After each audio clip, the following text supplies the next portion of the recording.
Lockdown has affected us all this year and continues to do so. And the next set of stories you're going to hear are from members of Kendal Cycle Club of how cycling has helped them cope. Originally, we planned to get them in the studio to talk, but because of COVID-19 restrictions, we had to hastily ask them to record last minute in their living rooms. And the thing is that we've all become overnight camera people because of the lockdown and the pandemic. So for most of us, that involves propping our phones up against a bookshelf or any flat surface that we can find in our house to be able to film ourselves. So that's something that you're going to see in this charming set of films that's going to be coming up next. So here are 4 stories of how cycling has helped people. And as well as hearing what they have to say, we hope that this helps you reflect on how cycling has helped you cope this year and deal with the events of 2020.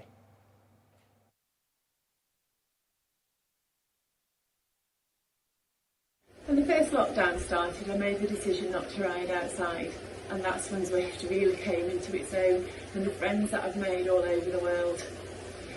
I ride most days, sometimes twice, either in group rides with ZHCC, Kendal CC, or with some of the friends that I've made, most of which I've never even met. Some amazing support networks and friendship groups have been made, and we've supported each other through some really tough times.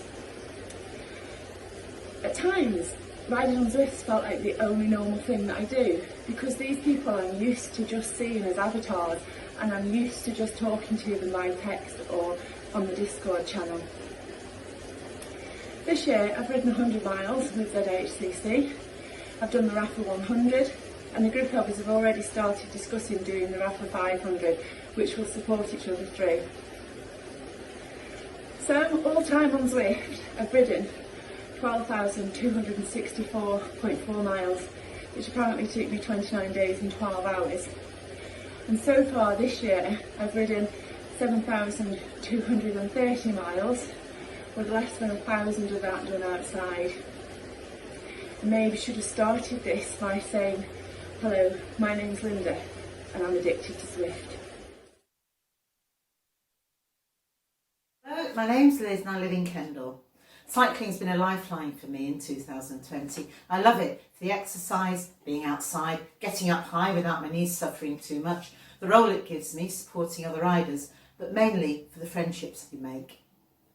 Lockdown came with all its paranoia and restrictions and my head went, you're over 70, they may pack you off on a cruise ship, they'll refuse you NHS treatment if they know you've been out, and the neighbours will be watching your every move.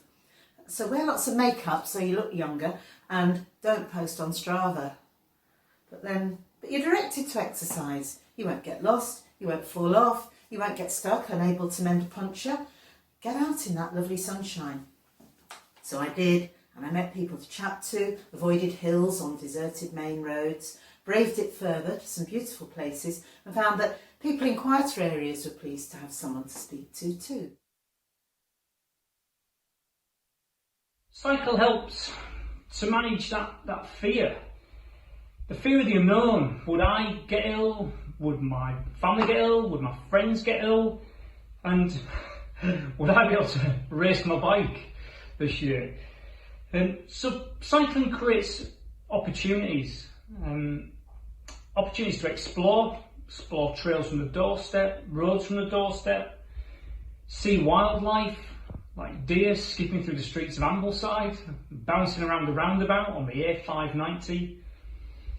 And it also created an opportunity to train at a time of the year when we'd normally be racing. So I was able to build, which was a mantra that I played out in my head.